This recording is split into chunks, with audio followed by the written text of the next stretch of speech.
Halo semuanya, perkenalkan nama saya Mutiara Sunita dari Teknik Industri dengan NIM 245444605 TK 60534. Saya sebagai peserta DBK 2025. Melalui video ini saya akan melakukan penugasan tentang the mind of the leader. Diskusi kami tentang the mind of the leader.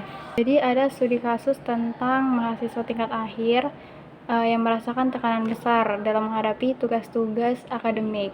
Nah, di sini dia merasa cemas, sulit tidur, nafsu makan, serta mudah marah dan menarik diri dari teman-temannya. Lalu itu membuat dia khawatir dan akibatnya membuat dia sulit berkonsentrasi dan sering menunda-nunda pekerjaannya.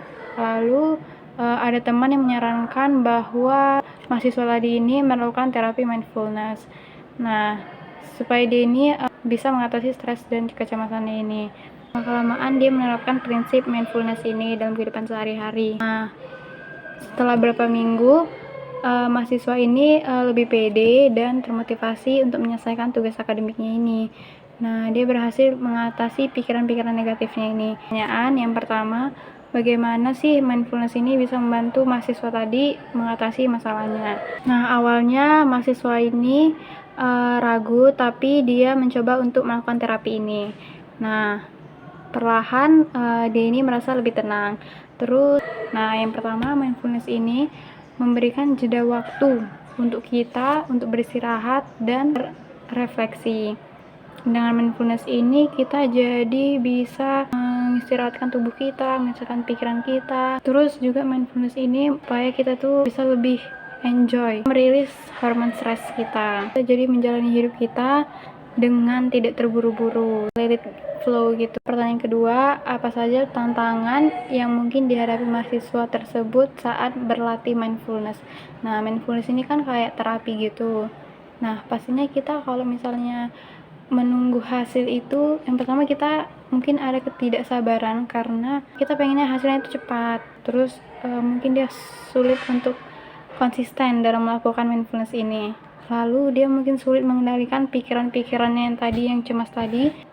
Yang ketiga, strategi self-care apalagi sih yang bisa mahasiswa ini terapkan selain mindfulness ini?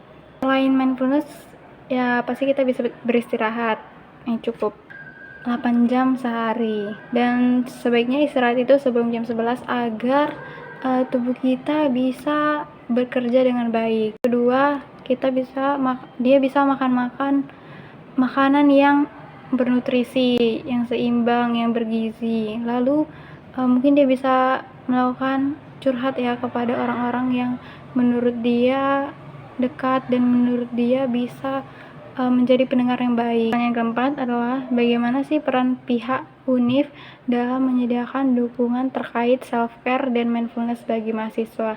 Nah, biasanya itu setiap UNIF ada kayak layanan konseling gitu, ada kayak layanan pengaduan terkait mental health atau gimana.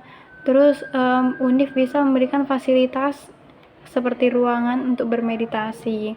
Nah, pertanyaan kelima, jika mahasiswa tadi tidak melakukan mindfulness dan tidak mendapatkan dukungan dari temannya tadi, apa sih dampaknya? Pasti akademiknya menurun karena dia tidak fokus dan dia merasa cemas terhadap tugas-tugasnya tadi. Kemungkinan prestasinya akan menurun. Terus kesehatan mentalnya juga kemungkinan akan terganggu. Kemungkinan mahasiswa tadi depresi dan bisa terkena penyakit tertentu. Kalau pikiran kita udah tidak terbereskan, penyakit akan berdatangan.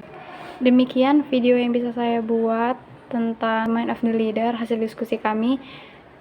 Apabila ada kesalahan saya mohon maaf. Terima kasih.